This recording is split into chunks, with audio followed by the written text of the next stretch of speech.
Hi friends, இன்றைக்கி நம்ம வந்துட்டு பித்தப்பை கல் எதனால் வருதுன்னு சொல்லி பார்க்க போகிறோம். எனக்கு தெரிஞ்சது நான் சொல்கிறேன், ஏன்னா நான் மெடிக்கல் ஃபீல்டில் இருக்கிறதுனால சொல்கிறேன். பித்தப்பை நம்ம லிவருக்கு கீழே ரைட் சைடு லிவர் இருக்கும், அதுக்கு கீழே பித்தப்பை இருக்குது. அதுக்கு பேர் தான் கேல் பிளாடர் சொல்கிறோம்.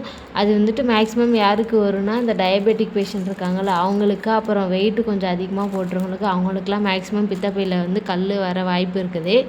பித்தப்பை கல் வருது நம்மளுக்கு என்னென்ன சிம்டம் இருக்குன்னா, ஒரு சிலவங்களுக்கு வயிற்று வலி பயங்கரமாக இருக்கும். அப்புறம் வந்துட்டு சிலருக்கு காய்ச்சல் வரும், அப்படி இல்லைனா ஜாண்டிஸ் வரும். இந்த மாதிரி வந்துட்டு நிறைய பிரச்சனை வரும். இதுக்கு வந்து ஒரே தீர்வு வந்து பித்தப்பை வந்து லாப்ரோஸ்கோபி மூலயமா கல்லோடு சேர்த்து பித்தப்பை எடுத்துடணும். சில டைம் பித்தப்பை வந்து ரொம்ப சீவு பிடிச்சி இன்ஃபெக்ஷன் ஆகிடுச்சு அப்படின்னா லாப்ரோஸ்கோப்பில் எடுக்க முடியலன்னா ஓப்பன் பண்ணி எடுப்பாங்க. அது 100ல் ஒரு பேஷண்ட்டுக்கு தான் ஓப்பன் பண்ணி எடுப்பாங்க. லாப்ரோஸ்கோபி சர்ஜரி பற்றி எனக்கு தெரிஞ்சது நான் சொல்கிறேங்க. வயிற்றில் 3 இல்லைனா 4 ஓட்டை சின்னதாக ஒரு 5 mm ஹோல்ஸ் மாதிரி போட்டு அந்த சர்ஜரி பண்ணுவாங்க. அதில் வந்துட்டு ஒரு ஓட்டையில் ஒரு கேமராவும் மீதி 3 ஹோல்ஸில் வந்துட்டு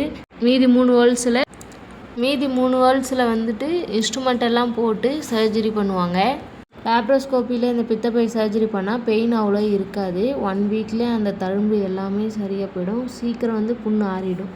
சரிங்களா?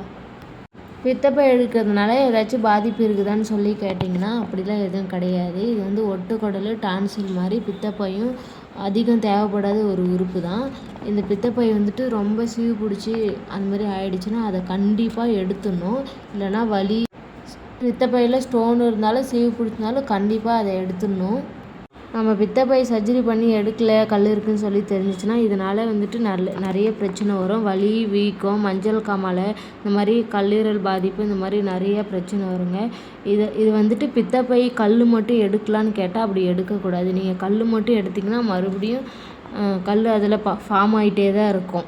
பித்தப்பை லாப்ரோஸ்கோபி மூலயமா சர்ஜரி பண்ணி எடுத்ததுக்கப்புறம் டயட்டெல்லாம் எப்படி இருக்குன்னா, 1 மந்த்துக்கு நான்வெஜ் எல்லாம் சாப்பிடக்கூடாது. இந்த பரோட்டா, சில்லி அதெல்லாம் இருக்குது இல்லைங்களா, கீரை, முட்டை அதெல்லாம் வந்துட்டு டேப்லெட் முடிகிற வரைக்கும் 1 வீக் அந்த மாதிரிலாம் சாப்பிடக்கூடாது.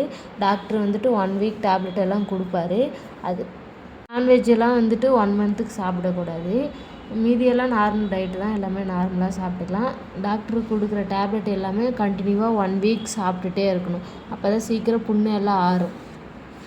நான் மெடிக்கல் ஃபீல்டில் இருக்கிறதுனால இதெல்லாம் சொல்கிறேன். உங்களுக்கும் இந்த மாதிரி ரைட் சைடு அப்பர் அப்டாமல் பெயின் வந்துச்சுன்னா வீடியோ பிடிச்சிருந்தா லைக் பண்ணுங்கள், இந்த மாதிரி உங்களுக்கு அப்பர் அப்டாமல் பெயின் இருந்துச்சுன்னா உடனே போய்ட்டு நீங்கள் டாக்டர் பார்த்துட்டு கன்சல்ட் பண்ணி ஸ்கேன் எடுத்து அதில் பித்தப்பையில் கல் இருந்துச்சு சொன்னால் உடனே சார்கிட்ட கேட்டு சர்ஜரி பண்ணிக்கங்க. 5 mm உங்கள் ரிலேஷனுக்கு இந்த மாதிரி கம்ப்ளைண்ட்ஸ் எதாவது இருந்தால் போய்ட்டு உடனே டாக்டர் பார்க்க சொல்லுங்கள். இந்த வீடியோ உங்களுக்கு பிடிச்சிருந்துச்சுன்னா லைக் பண்ணுங்கள், ஷேர் பண்ணுங்கள், சப்ஸ்கிரைப் பண்ணுங்கள், கமெண்ட் பண்ணுங்கள். Thank you friends.